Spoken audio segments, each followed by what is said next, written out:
Hi guys, Paul Duncan here, Competitive Edge Coaching, Dominate Your Market. Hope you're doing really well. Marketing tip for today, recipe for success, the right ingredients with the correct method. I've been asked in the last couple of weeks about my food franchise and how I made it so successful from 3 stores to 32 franchise stores in about a 2.5, 3 year period, and why it was so successful and so profitable more than anything. So I thought I'd just share a little bit of a few marketing tips that I did within those stores to actually make them profitable. One of the things that we looked at was NLP. Now, if you haven't heard of NLP, it's neuro-linguistic programming, which is neuro, your brain, linguistic is the language, and programming is the systems. So technically it's about getting your language in your brain and putting a program and system around that, so it's actually automated to do it. Now, we looked at putting that into our team members. So, I mean, if you go to McDonald's, for instance, and you say, well, those guys are like robots, when everybody asks anything, it's, would you like fries with that? So this is what I'm talking about, is to have a conscious conversation that our team members had with our customers that would bring in results.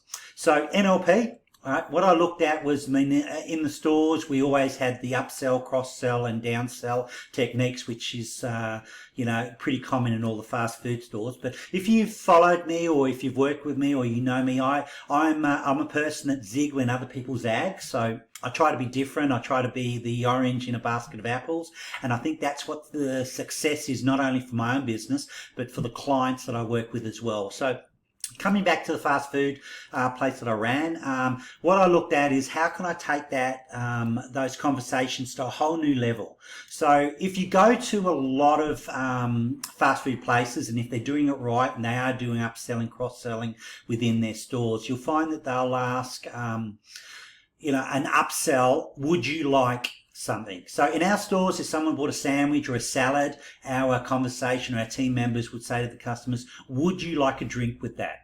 So I spent a little bit of thought process around it, did a bit of brainstorming, and what I came up with was, instead of saying, would you like a drink with that? Now, you got to remember, visual merchandising is very, very powerful.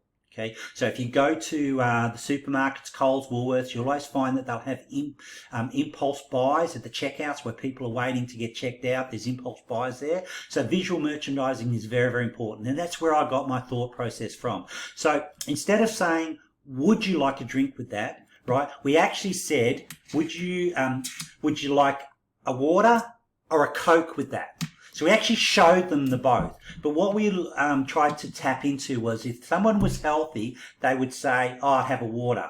If they were unhealthy, they'd say I have Coke or something else. Now, dig deeping into that, what happens is that when you're asked a question, if you know that we only use 10% of our brain, okay, what we want to try to do is tap into that 90% of our brain, which is the unconscious. So we want to confuse the brain slightly. When you ask somebody, would you like something with it, the first response is no. Then the second response, your unconscious mind kicks in and says, do I really feel like a drink? Oh yeah, I do. So it's actually a secondary decision making as far as NLP is concerned. So when you ask, would you like this or this, your conscious mind gets confused. Okay, and your subconscious mind first says, oh, I'll have a, and that's the first response. So introducing that into our stores, it actually tripled our sales within the first 2 weeks of me just changing that script right out there. So, if you're not doing that in your business, I suggested you look at doing that and tapping into that. The other thing that we did was we sold coffee. Okay, so this is another example that I did in there, because our coffee sales were great, but our add-on sales were very low. So I looked at it and I saw how our team were talking to the clients, and they would ask, when somebody had a coffee, they say, would you like a carrot cake, or, would you like a carrot cake with that? Okay, or whatever the special was for that day. And as I said before, it's a secondary thought pattern, and most people said, oh no, I'll just have the coffee. Right. So what we introduced was visual merchandising again. Okay, we looked at some high profitable items that we could sell. So when somebody bought a coffee, right, all the team member had to do was, right, hand the coffee over and say, would you like a carrot cake or a muffin with that? The visual merchandising.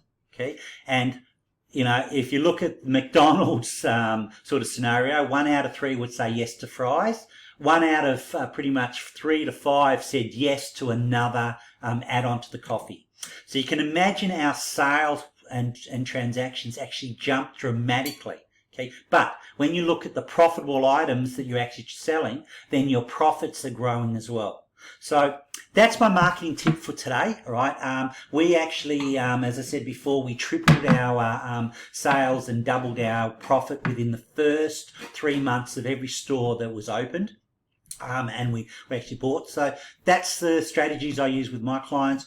So I hope you've got some value out of it today.